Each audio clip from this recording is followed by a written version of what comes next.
नमस्कार। मैं चरण सिंह राठौड़ आज किसान सेना की तरफ से एक वीडियो जारी करने का प्लान करके आज आप लोगों से कुछ चर्चा करना, इसके बारे में वीडियो बना रहा हूं।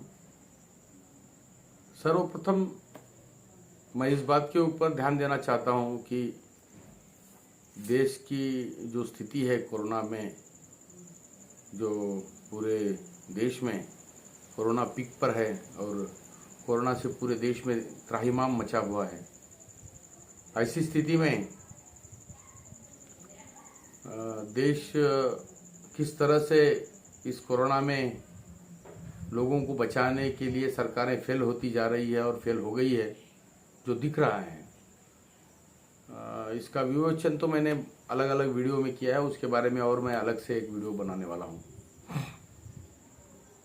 सर्वप्रथम मैं आज जो सम्माननीय श्री हमारे प्रधानमंत्री जी ने जो पैकेज का ऐलान किया है, 8वीं किस्त किसान सम्मान निधि के नाम से 20,000 करोड़ रुपए किसानों का सम्मान निधि के तौर के ऊपर 2-2 हज़ार रुपए हर किसान के अकाउंट में डालने का दावा किया जा रहा है। हमारे देश के अंदर कुल आबादी के 14 करोड़ किसान हैं, उसके अंदर मंझले आ गए छोटे बड़े सभी मिलकर 14 करोड़ किसान, उनमें से 2,000 रुपए प्रति किसान के अकाउंट पे डालने के बाद कुल 14 करोड़ में से 9 करोड़ 50 लाख किसानों के अकाउंट को ये 2,000 रुपए जा रहे हैं। ये 2,000 रुपए देने से केंद्र सरकार वाले और भाजपा वाले अच्छी तरह से महिमा मंडन कर रहे हैं और बोल रहे हैं कि मोदी जी ने बहुत अच्छा निर्णय लिया।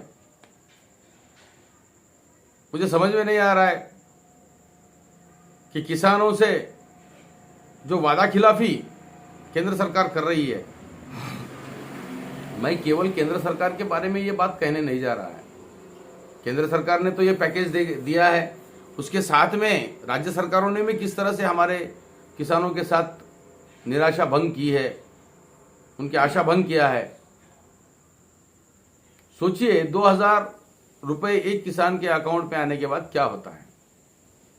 मेरे बहुत सारे मित्र हैं, अर्थशास्त्री देवेंद्र शर्मा जैसे लोग हैं, बहुत सारे लोग हैं, बहुत सारे किसान संगठन के लोग भी इसकी तारीफ भी कर रहे हैं, बहुत सारे संगठन लोग उसका विरोध भी कर रहे हैं।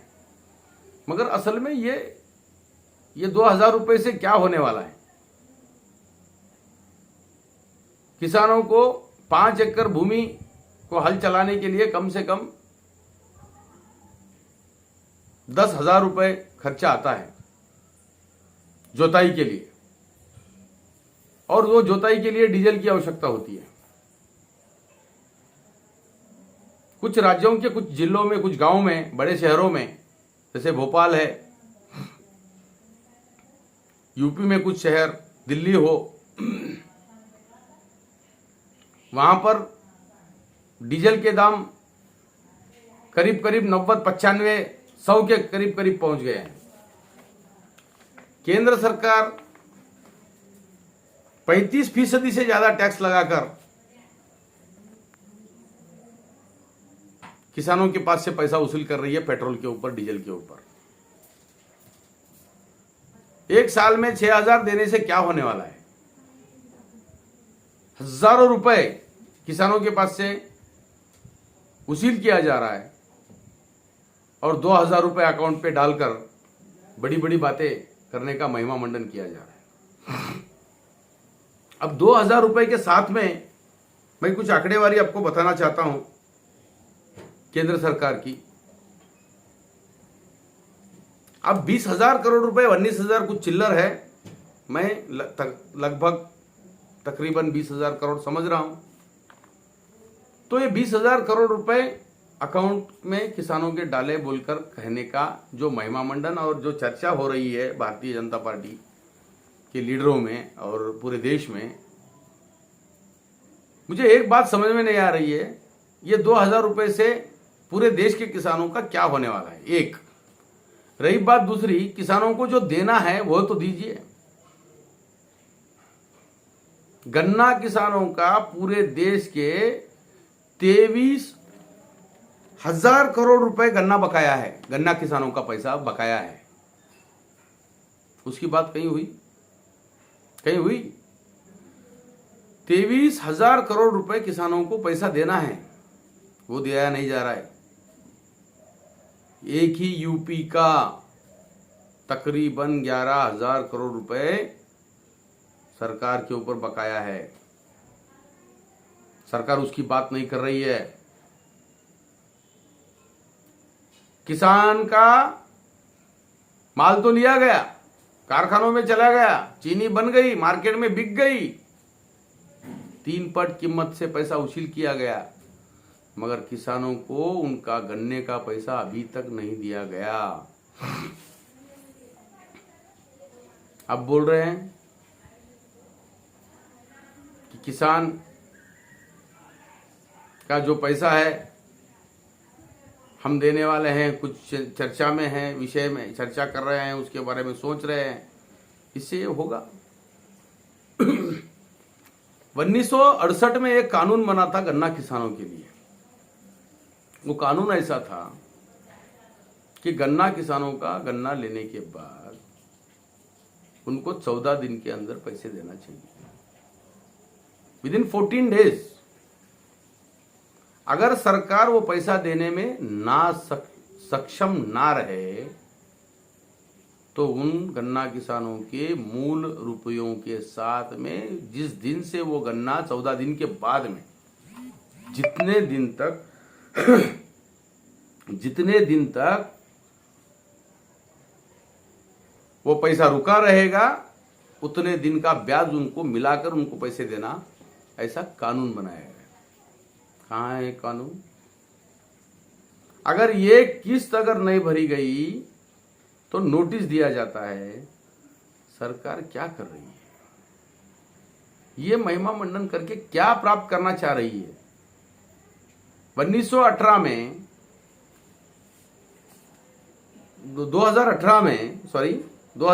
में केंद्र सरकार ने 1.5 लाख करोड़ रुपए उद्योगपतियों के टैक्स माफी की। कितना? 1.5 लाख करोड़। और देश की आबादी कितनी है? 135 करोड़। और उसमें 80% किसान हैं, तकरीबन 90-95 करोड़। तो उनको कितना दिया जा रहा है पैसा सम्मान निधि के तौर के ऊपर? 2,000 रुपए। और केवल 20,000 करोड़ रुपए जितने भी मीडिया वाले हैं, पूरे मीडिया वाले इस इश्यू को उठा के नाच रहे हैं। नेशनल मीडिया की बात कर रहा हूं। अभी क्षेत्रीय मीडिया अच्छा है, अभी किसी के प्रभाव में नहीं है, पत्रकारिता वहीं पे टिकी हुई है। तो उनको 1.5 लाख करोड़ टैक्स में माफी दी गई। फिर वो 1.5 लाख करोड़ कितने लोगों का माफ हुआ भाई? पता है आपको कितने उद्योगपति है? सोचिए, 20,000 करोड़ रुपए दिए तो पूरे चैनल वाले रात दिन वही न्यूज बता रहे हैं। फिर 1.5 लाख करोड़ रुपए जो किसानों को माफ किया गया, वो कहां गया? नॉन परफॉर्मिंग असेट का तो मैं बात ही नहीं कर रहा हूं, टैक्स माफी की बात कर रहा हूं। जब गन्ना किसानों का पैसा देने का बात आ गया तो कोरोना की बात कर रहे हैं, महामंदी की बात कर रहे हैं। और ये कोरोना के पीरियड में ही, कोरोना के समय में ही 1.5 लाख करोड़ रुपए उद्योगपतियों के, वही 60-70 उद्योगपति है, 60-70 उद्योगपति को 1.5 लाख करोड़। मैंने बहुत बार कहा है, 50,000 करोड़ रुपए मनमोहन सिंह जी ने माफ किया था। तो हर किसानों का नेशनलाइज बैंक का 50,000 तक लोन कर्जा माफ हुआ था। हमें कर्जा देने का तो बात उधर ही रहा, मगर उल्टा इनका पैसा देने का किसानों का रख लेके 19,000 करोड़ रुपए देकर पूरे देश में महिमा मंडन कर रहे हैं, ढिंडोरा पीट रहे हैं कि हमने किसान को बहुत सारी मदद की। 40 रुपए का पेट्रोल डीजल 90 रुपए में बेच रहे हैं, हम ले रहे हैं। 300 का सिलेंडर 900 रुपए में ले रहे हैं, किसानों के पास से पैसे उछला जा रहा है ना। फिर 2,000 रुपए दे के हमारे किसानों के ऊपर क्या आयर कर रहे हैं आप लोग? क्या नौटंकी है ये? कब तक चलेगा इनका ये? 1.5 लाख करोड़ रुपए उद्योगपतियों के माफ कर दिए और बोल रहे हैं उनका कहीं न्यूज भी नहीं बना। आज स्थिति क्या है? कहां जाना किसान? किसान का कोई वारिस नहीं है। किसान को आज इस कोरोना की स्थिति में 40 लाख किसान मजदूर जो गन्ना फैक्ट्री में काम करने वाले हैं आज परेशान है। 40 लाख किसानों का उद्योग बंद हो गया। आज भी यूपी, हरियाणा और पंजाब में गन्ना ठहर के है, गन्ना काटने के लिए लेबर्स नहीं मिल रहे। मेरा आह्वान है सरकार को कि ये 2 महीने के कोरोना पीरियड में मेरे जिले का बात बोल रहा हूं, एक पंचायत बताइए जहां पे मनरेगा के नाम के ऊपर 50 लेबर लगाकर काम किए सो एक 2 दिन के मेरे को वीडियो बताइए। मगर हर पंचायतों में पैसा उठाया गया। कर्नाटक की नहीं, पूरे देश की बात बोल रहा हूं। ये स्थिति है तो किसानों को मजदूरी नहीं मिल रही। लॉकडाउन का पीरियड लग गया। जो हमारी देश की अर्थव्यवस्था 2 सेक्टर के ऊपर चलती है, एक नियोजित और अनियोजित सेक्टर। जो प्लान्ड है, जो उद्योगपतियों का है, और एक जो है अनियोजित सेक्टर जिसे हम कहते हैं कृषि, जो लेबर वर्क्स, जो श्रम के ऊपर काम करने वाले लोगों का सेक्टर है। जब देश की अर्थव्यवस्था 2008 में पूरे वर्ल्ड की जागतिक अर्थव्यवस्था जापान जैसा, चाइना जैसा, अमेरिका जैसा, इंग्लैंड जैसा देश परेशान था, उस वक्त भी हमारी अर्थव्यवस्था ट्रैक पे थी। आज हमारी अर्थव्यवस्था किस हालत में है आप देख रहे हैं। हमारी जीडीपी -20 के ऊपर चली गई है। बताया जा रहा है कोरोना की वजह से हो रहा है। यह षड्यंत्र है बहुत बड़ा किसानों के साथ। हमारे देश का आधा इकोनॉमी अनियोजित अर्थव्यवस्था के ऊपर है, अनियोजित उद्योग है। जो सेक्टर है अनियोजित सेक्टर, उस सेक्टर के ऊपर आधा है, और जो नियोजित है, जो कॉरपोरेट आ गया, उसके अंदर मैन्युफैक्चरिंग आ गया, सभी चीजें आ गई। तो ये जो सेक्टर है हमारा एग्रीकल्चर सेक्टर सबसे ज्यादा 90% हमारे देश के किसानों को एम्प्लॉयमेंट देता है। किसान ही एक ऐसा फैक्ट्री है, ऐसी इंडस्ट्री है जो पूरे देश के 90% किसानों को, लेबरों को मजदूरी देती है और रोजगार देता है। तो यहां पे 50% पैसा अटका हुआ है। पूरी इकोनॉमी इसके ऊपर टिकी हुई है। तो इस इकोनॉमी को किस तरह से खत्म करना चाहिए, इसका प्लान करके 2014 से ये प्लान चल रहा था। जो ये 2-3 कानून आए, एपीएमसी एक्ट हो, भंडारण का एक्ट हो, ये जो 3 एक्ट के बारे में आंदोलन चल रहा है किसानों का, किसान सेना ने भी उसका विरोध किया है। तो इस तरह से ये सेक्टर प्राइवेटाइजेशन, एग्रीमेंट का खेती, कॉन्ट्रैक्ट फार्मिंग जो जिसे हम कहते हैं, ये सब प्लान है। क्योंकि सबसे बड़ा देश का लाखों करोड़ रुपए जो इकोनॉमी हमारा इस एग्रीकल्चर सेक्टर के ऊपर चलता है, इस सेक्टर को किस तरह से कमजोर किया जाए और किसानों के हाथ से, उद्योगपतियों के हाथ में किस तरह से दिया जाए, ये षड्यंत्र हुआ। जून महीने में ये 3 एक्ट आए, मगर उसके पहले कब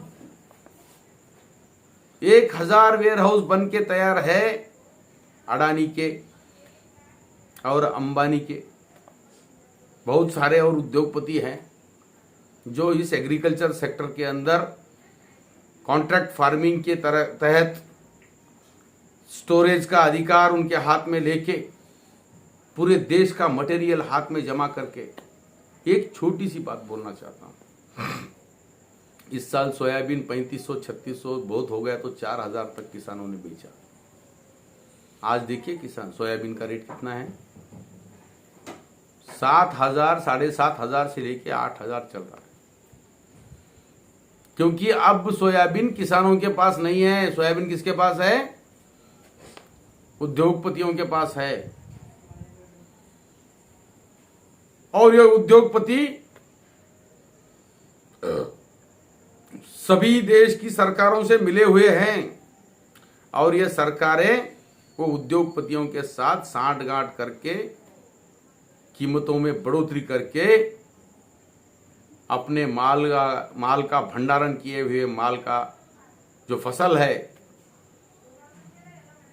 उस फसल को दुगनी तिगनी चौगुनी कीमत में बेचकर लाखों करोड़ों रुपए कमा रहे हैं। और हम ऐसे ही देख रहे हैं। हम कब तक देखते हैं? क्योंकि हम केवल हमारा सोचते हैं, हमारों का सोचते नहीं है। यही प्रॉब्लम है किसानों का। ये एक ही स्थिति नहीं है। आज पूरे देश में 8000 रुपए कीमत से सोयाबीन बिका जा रहा है। सोयाबीन किसको बेचा जा रहा है? कुक्कुट पालन करने वाले लोगों को। हमारे घरेलू उत्पाद जो खाने की चीजें हैं उसकी फैक्ट्रियों को बेचा जाता है।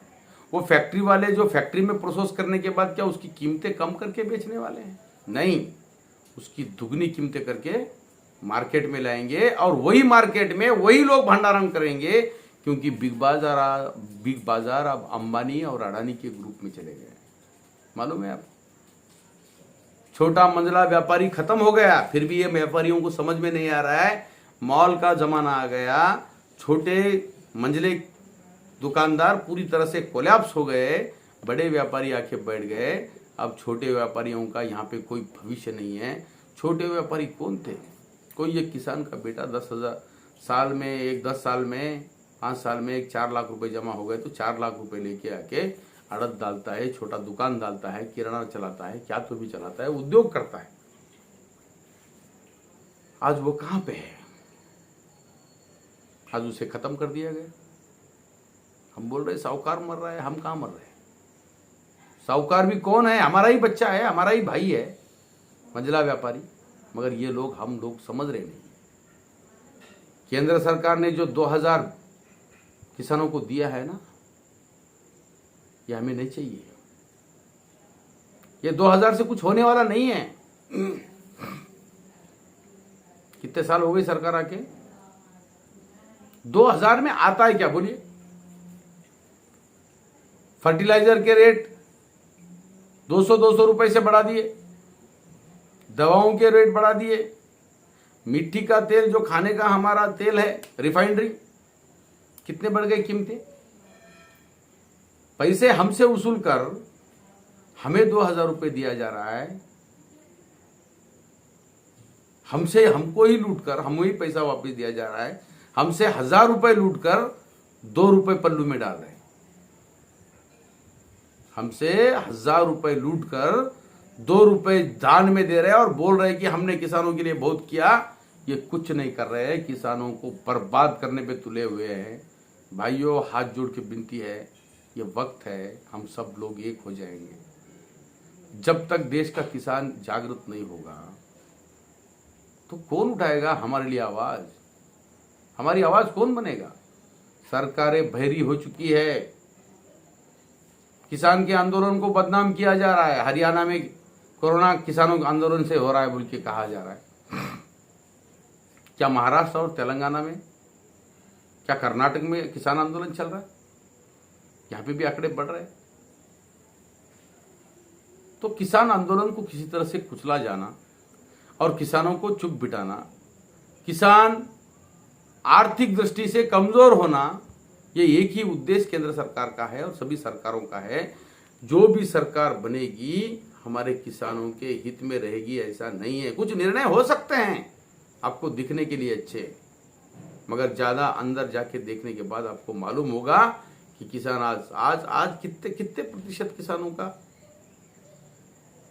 फसलें गेहूं आज एमएसपी 150-200 रुपए एमएसपी, 1.5 गुना एमएसपी का 1.5 गुना हम बढ़ाएंगे। कहां से 1.5 गुना बढ़ाने वाले हैं? ये मार्केट में क्या चल रहा है रेट? हम अगर गेहूं खरीदने गए तो हमारे को रेट कितना मिला और हमारा बेचने गए तो हमको कितने मिले थे? हमारा ही सोयाबीन 3,500 रुपए में लिया गया। आज सीड जो बेचने कल आ रहे हैं, कल आने वाले दिनों में आपको 1 महीने के अंदर समझ में आएगा। यही सोयाबीन 10,000 रुपए क्विंटल लेना पड़ेगा हमें, फिर भी हम लोग लेंगे क्योंकि वोट डाल रहे ना, क्योंकि हम सोचते नहीं हैं। हमारे मेहनत का कमाया हुआ सरकार को हम फ्री में दान कर रहे हैं और उससे हम उसका उपकार के तौर के ऊपर हम ही पैसे लेके उनके पास से सीट ले रहे हैं। तो ये क्यों हो रहा है? क्योंकि हम लोग चुप बैठे हैं, हम सोचते नहीं हैं। अगली पीढ़ी हमको माफ नहीं करेगी। ये छोटे सेक्टर को खत्म करने का ये सभी षड्यंत्र जो चल रहा है, हर साल किसानों के पास से लाखों रुपए लूटा जा रहा है और 2,000 रुपए पल्लू में जेब में डालने से या अकाउंट में ट्रांसफर होने से किसान का कोई हित होने वाला नहीं है। आप समझिए इस बात को। आप अगर नहीं समझेंगे, बोलिए 350 पौने 400 रुपए में मिलने वाला सिलेंडर 1,000 में बिक रहा है, तो साल में कितने सिलेंडर चाहिए आपको? कितने चाहिए? 12 सिलेंडर। 12 सिलेंडर के देखो ना, 500 रुपए से ज्यादा हो रहा है, तो 6,000 रुपए सीधा सीधा सिलेंडर के ऊपर ही आपके पास से ले रहे हैं। ये एक बात बोल रहा हूं मैं सिलेंडर की है, ये डीजल का भी बताया आपको। 30 से 35 रुपए तक टैक्स केंद्र सरकार ले रही है। 35% केंद्र सरकार जब टैक्स ले रही है तो उसका पैसा किधर जा रहा है? केंद्र सरकार को ही जा रहा है ना। फिर 2,000 देने से हमारे पे उपकार कर रहे हैं। सोचिए, ये भाजपा कांग्रेस की बात नहीं है। ये बरगलाने का काम मत करिए। किसान गरीब, हम गरीब की बात करने वाले हैं। किसान सेना गरीब की बात करती है, क्योंकि मैं भी गरीब हूं, मैं कोई अमीर आदमी नहीं हूं। मैं भी किसान के परिवार में पैदा हुआ हूं और हर यहां बड़े से बड़े नेता भी रहे तो सब किसान हैं। मगर आप लोग सोचिए, जब कुछ नहीं होता है ना, तब वही धरनी मां जो खेत है वही हमको आधार देता है। सब तरफ से सभी रास्ते जब कट हो जाते हैं, इकोनॉमिकली आदमी जब वीक हो जाता है तो मजबूत तो स्थिति नहीं रहती उसकी, बहुत वीक हो जाता है, तो लास्ट में आखिर में सोचता है कि जाके मैं खेत में काम करके खाऊं। तो वो हमारा आत्मबल है, हमारा सम्मान है और स्वाभिमान है। तो उसको ये कोलैप्स करने के चक्कर में तो आज के दिन मैं इस सरकार का विरोध करता हूं, केंद्र सरकार का, कि देना ही था। किसान सेना की मांग है, देना ही है तो हर किसान को 60 साल के बाद 5,000 रुपए महीना पेंशन दो। पूरे देश के किसानों को पूरी तरह से बिजली बिल माफ करो। पूरे देश में क्यों नहीं कर सकते? कर सकते हैं या नहीं कर सकते? बैठो मेरे साथ। पूरे देश के पूरे किसानों का 90% किसानों का 80% किसानों का 1 रुपए बिजली बिल भरने की आवश्यकता नहीं है। ऐसी स्थिति भी ला सकते हैं। दिल्ली में दिया जा रहा है, नहीं हो रहा है? इच्छा शक्ति नहीं है। ये लोग किसानों को आगे बढ़ना चाहिए, किसान अमीर हो, पैसे कमाए, सुखी समाधानी से जीवन जिए, ऐसा कुछ नहीं है। आज स्थिति दवाइयां मिलने को तैयार नहीं है और किसानों का 23,000 करोड़ रुपए बकाया जेब में डाल लेकर 2-2 हजार रुपए देने का अनाउंसमेंट केंद्र सरकार कर रहा है। शर्म आनी चाहिए इनको। अगर इनके अंदर थोड़ी भी गैरत है तो ये सोचे और वो कानून के जो 3 कानून किसानों के खिलाफ में हुए हैं वो कानून को वापस ले। छोटे मजले किसानों को, सभी को डालो 50-50 हजार रुपए डालो। कोरोना काल में रेमडेसिविर आप लोग 1700 की रेमडेसिविर 25-25 हजार में ले बेच रहे हैं। ये आपकी करतूत है ना। भुगत रहे हम लोग, वो भी पैसे हम ही लोग दे रहे। हम लोग ही ऑक्सीजन के लिए मर रहे हैं, मरने वाले भी हम ही हैं। उद्योगपतियों को तो बड़े बड़े हॉस्पिटल्स है, उनके एम्स है, हमारे लिए कौन है? देश के 80% देहाती इलाकों में कोरोना से पूरे लोग परेशान हैं। वहां पे अभी भी टेस्टिंग की व्यवस्था नहीं है। क्यों नहीं है? क्योंकि देश का सबसे अगर पिछड़ा कोई वर्ग है, मीडिया वाले भी वहां पर तक नहीं जाते। लाइमलाइट का जिंदगी जीने वाली पत्रकारिता करने वाले मीडिया वाले आ गए, वो क्यों देखेंगे? और रही बात जो गोदी मीडिया है, वो गोदी मीडिया को तो सुटकेस थोड़ी किसान देने वाला है। तो ये सब बातें हैं, इसके बारे में हमें बहुत गहनता से विचार करना होगा, तभी हम सही मायने में हमारे लोगों को न्याय दे सकेंगे। हमें विरोध करना होगा सरकार का, उनकी गलत कदमों का, अन्यथा यहां पे हुकुमशाही आने वाली है या हुकुमशाही आ सकती है। आज के दिन मैं किसानों को यही बात कहता हूं, ये 2000 से हमारा कुछ होने वाला नहीं है। हमें भीख नहीं चाहिए, हमें हक चाहिए, हमें अधिकार चाहिए, हमारी फसलों को दाम चाहिए, हमारी कीमतें चाहिए। अगर देना है तो वो दीजिए। हमारे किसानों को 60 साल के बाद में जो किसान रहेगा, जो बुजुर्ग किसान रहेगा, उसको 5,000 पेंशन दीजिए महीना। वो पेंशन क्यों देना चाहिए, इसके बारे में मैं बात करूंगा बाद में। और पेंशन दे सकते हैं हम, क्यों नहीं दे सकते? देने की इच्छा शक्ति चाहिए। 7 लाख करोड़ रुपए तुम बड़े उद्योगपतियों के माफ कर सकते हो। 35,000 करोड़ मनरेगा में चल रहा था, बाद में उसमें कटौती की गई। बहुत सारी चीजें हैं, अलग अलग तरीके से हम बाद में उसके बारे में डिस्कशन करेंगे। फिलहाल एक ही बात है, ये जो निर्णय है, इस निर्णय का हमें विरोध करना है। और कोरोना में सावधानी बरतो, घर में रहिए और सुरक्षित रहिए। सरकार के भरोसे मत रहिए।